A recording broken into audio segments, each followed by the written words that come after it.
This video is for Xbox One, PlayStation 4 and Nintendo Switch players of Warframe, as this is the patch notes for update 25.6. Please keep in mind the footage has been recorded on the PC version of the game, but the patch notes once again are for the console versions of the game, with an alert when a change, fix, or addition only applies to one of said consoles. So to begin, the Wukong Samadhi skin is now available for purchase by itself or in its collection. The Samadhi skin by itself offers a new look for Wukong's body, helmet, and his iron staff. The collection contains the Deluxe Skin, the Meteor Whip, and the Subhuti Sayandana. If you wish to purchase the glyphs for the Deluxe Skin, they are also available under the titles Wukong Samadhi Glyph and Wukong Samadhi in Action Glyph. Also in this update is two skin collections, the Tekalu 2 and Tekalu 3. Tekalu 2 contains skins for the Axe Stiletto, Glaive, Nikana, Panthera, and Redeemer. Tekalu 3 contains skins for the Magnus,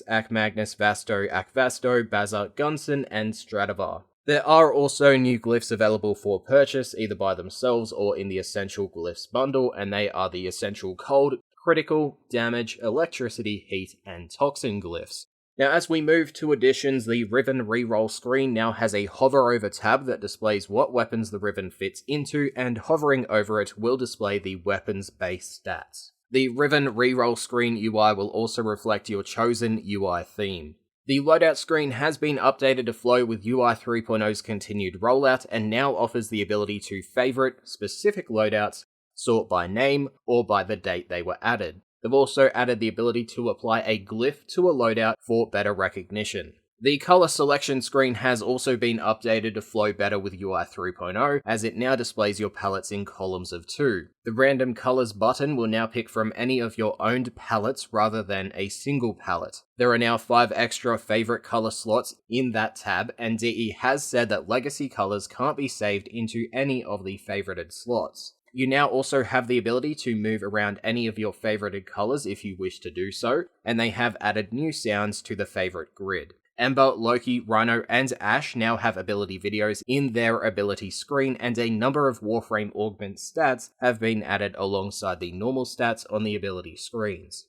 22 augments have also been updated, with DE saying, "We are just pushing a bunch of augments into a stronger direction. Please be aware this isn't reflective of the entire thought process behind augments overall, i.e. some lesser used ones haven't been buffed. While many responses to this have been to simply add an augment slot, that is a way bigger conversation and choice beyond the micro changes here." So the changes to the augments follow. Hysterical Assault's invulnerability will linger for half a second when aiming to prevent players getting downed immediately in high damage areas, and the ability range has been increased. Rising Storm will now raise the combo counter with each clone attack, and it now has a passive that extends the combo counter duration. Titanic Rumblers now has increased damage and speed, plus when the ability has been recast, the taunt will activate on top of causing a knockdown effect. Hallowed Eruption now has a passive ability that adds 100% to the Hallowed Ground duration, and upon recast and activation of the augment effect, radiation damage will always proc. Furious Javelin received a damage and duration increase on its buff. Tidal Impunity received a duration increase on the immunity buff.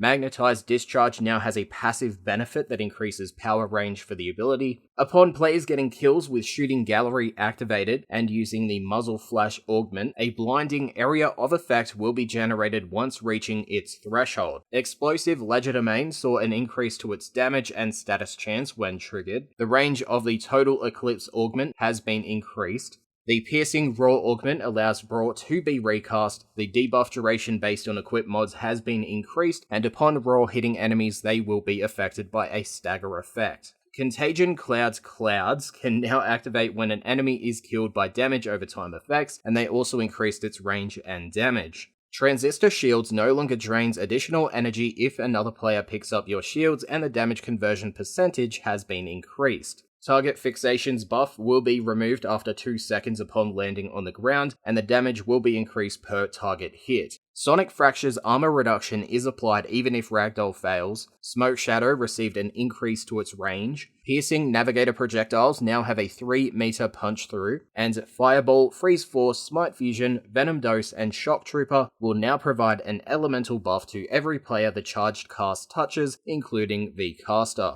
Now when it comes to the overall game changes, they follow. You can now transfer to your operator while fishing and in the conservation mode. Upgrading a relic while in a Void Fisher Endless mission will now ask if you wish to equip the upgraded relic. Any summoned allied specters in a Nightmare mission will now have a reddish distorted glow to indicate that they have been turned against you. The increased Atmos systems drop quantity by 1. Matchmaking for the Sacrifice quest is now disabled once the helmet has been interacted with to avoid having matchmaking permanently disabled if leaving the quest on the first stage. They have reduced chances of patrolling AI staring at a wall after reaching a dead end. They have replaced the term proc chance with status chance where needed. They've updated Chroma's Vex armor ability description to include nearby allies, with it now saying, when shields are hit, Chroma and nearby allies' armor grows stronger. When health takes a hit, weapon damage increases. They've also increased the drop rate of the Bloodshed Sigil from 1% to 3% for the Prophet Taker. They've changed the Nightwave Silent Eliminator Act to clarify its requirements. It now reads, complete an exterminate mission with level 30 or higher enemies without triggering alarms. They've adjusted the holster positions of Warfans, polearms, scythes, and staffs on Zephyr Prime. They've adjusted the holster position of swords and shields on multiple Warframes, so it is attached and rotated correctly. They've adjusted the default holster position of the lens quiver so it hits closer to Warframe's backs. They've adjusted the emblem offset of the helmet's charger, Druck pattern, and underbrush pattern Kubrows to fix them disappearing completely. They've improved navigation markers in the infested Corpus ship to help players navigate between floors. They've removed hack doors from the Razorback boss tile set, and they have made several optimizations to the UI script time, particle effects, shader caches, and more.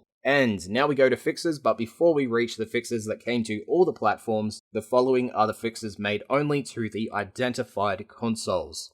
For Xbox One, they fixed the Prime detail toggles not appearing for the Excalibur skin. For PlayStation 4, they fixed the Prime details toggle not appearing for Excalibur's Obsidian skin. And for Nintendo Switch, you guys have the following fixes. They fixed broken operator face blends, legacy operator hair appearing translucent, the missing minimap icon when not in the expanded view, invisible animal tracking UI elements, and the Frost Ion and Valkyr Mithra skins not appearing individually in the in-game market. They also added at a later date in a hotfix that they fixed the Prime Vault market links being incorrect.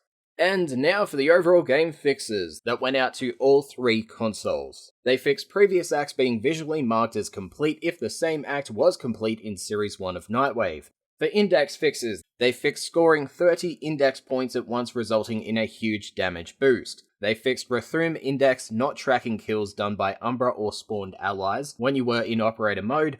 They fixed being stuck in spectator mode after dying at the end of a round as a client and then becoming the host. Revenants enthralled enemies not counting towards kills in the Rathum and Index. A second vote triggering if there are multiple players left after a host migration. And they fixed being in a broken state as a client if the host crashes after completing an Index wager. They fixed a crash when typing invalid text into the dojo message of the day, room messages, friend notes, add a friend screen, and lock pins. They fixed a performance bug with Warframes that have an ability selective function such as Avara's Quiver and Vauban's Mine Layer. They fixed a crash when processing a HUD buff icon. Fixed experiencing a functionality loss in the form of one or more weapons and abilities not working after falling into a teleport volume while having an active exalted weapon. A massive hitch when equipping the mining laser. The ability to skip operator amp firing cooldowns with the Vazaran Guardian shell, auras on Umbra not working after using transference, the Nell forcing a reload when empty even if you got a headshot,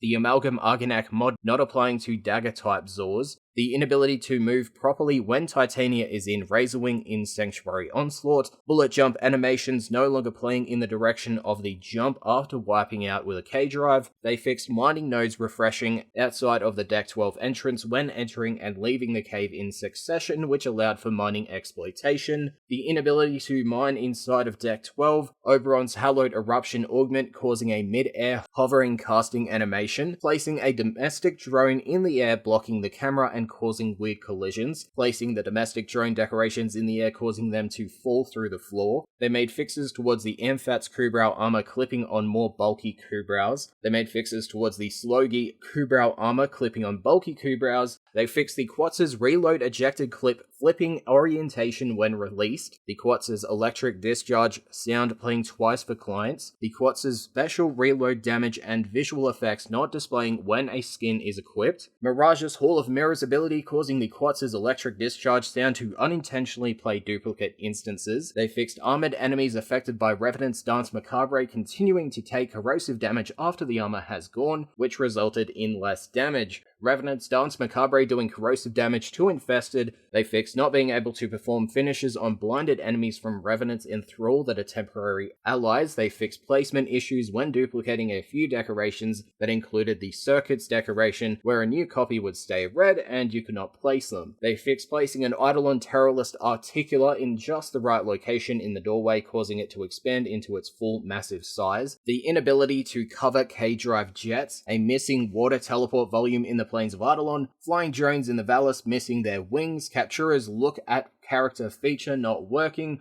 the Captura camera continuing to play even when not in the free cam mode, causing weird blur issues. They fixed an issue with the Proton Snap showing time instead of duration value in the non-English localizations. They fixed incorrect energy color being applied to the Cyanoid Heliocore's handle, several ragdolls not having limbs positioned correctly, a UI lockup that could occur when using the Incubator and the Arsenal, an Orb Valis progression stopper in the Investigate the Body's bounty stage due to Solaris corpses not spawning. They made fixes towards the inability to kill flying captured targets in the Gas City, which resulted in a mission failure, a case of an inability to rank up with a syndicate that you've already ranked up in, a case of receiving an error prompt when attempting to increase a focus pool, an issue in the focus manager where increasing the pool capacity and backing out of the operator screen, then back into the focus manager causing all the focus schools to show the cost of the capacity upgrade being applied to every school instead of just the current one, overlapping text in the input dialog box when there were multiple lines of description text,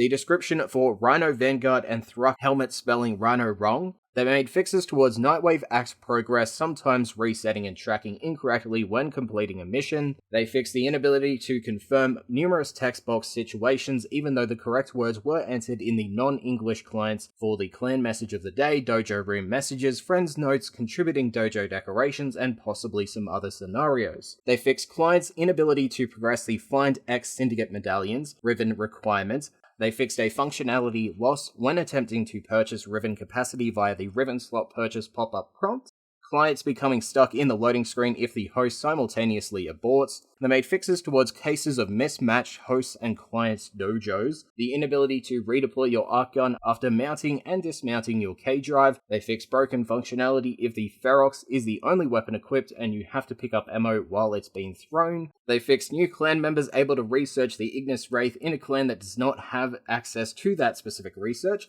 The Ropalolis firing lasers immediately after its Bug Zapper ground flop cinematic ends. They fixed using the Itzul's fighter escort ability while in the submersible water, which resulted in immediate drone destruction and the infamous abilities in action issue. They fixed the Zenith sometimes getting stuck only firing one semi-auto shot before reverting to auto. They fixed misaligned hitboxes on the Hyena pack enemies, allied Shield Ospreys no longer providing shield buffs, Shield Osprey Xmas Spectres not shooting at anything. They made fixes towards Druk enemies performing melee attacks but not actually being able to hit their target, infested crawlers freezing in place instead of attempting to attack when being rushed at, Flame Blade enemy variants often missing their first attack even against a stationary player, enemies being overly reluctant to shooting at Frost Snowglobe from a longer distance, melee channeling toggling off when swapping to a primary or secondary weapon. They fixed certain charged weapons not working correctly with certain NPCs such as the Executioner, Harkener, and Spectres, a missing prompt when equipping an Echo Lure that this item will automatically be available from the gear menu when using the trunk rifle. They fixed missing wipeout animations when crashing into an obstacle while on your K drive, Garuda's Arsenal ability UI displaying that health drain is modified by power efficiency, missing sorting tabs in the mod manager screen when a filter clears all equipped mods, inconsistent text for the capacitance augment mod on Vault when looking at the mod and in the stats page when the mod is at rank 0 and rank 2. They fixed the Itzel's Penumbra ability, resulting in an ugly instant stop animation, the prime toggle appearing always off to other players in a relay, dojo, or town, codex entries for the Mark 1, missing codex entries for Mark 1 weapons, metallic looking eye textures predominantly seen in Cetus at night, the Sonicore and Opticore having an overly bright effect, misaligned Certus and proper scaffolds when building an amp, the Narvar Prime leg armor clipping through Nyx's Paresthesia skin skirt,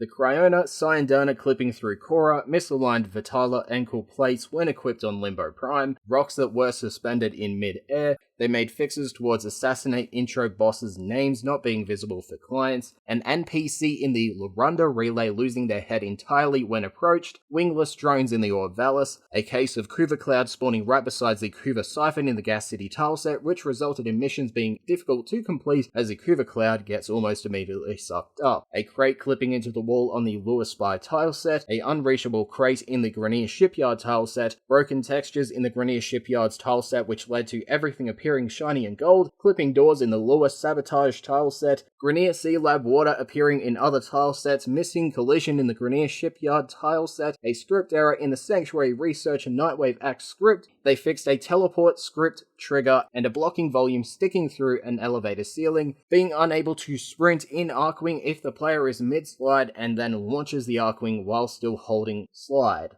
Collision issues with Nyx's Hecaton shotgun skin, issues with ephemeras not disappearing when the wearer is gone, an effect leak on the Spore ephemera, and issues on the Grenier Shipyard defense where Ancients could get stuck. That is the console update 25.6. If you even got to this point, let me know because I may not do this again. Thanks for watching, bye! Clients becoming stuck in the loading screen if the host simulates simultaneously.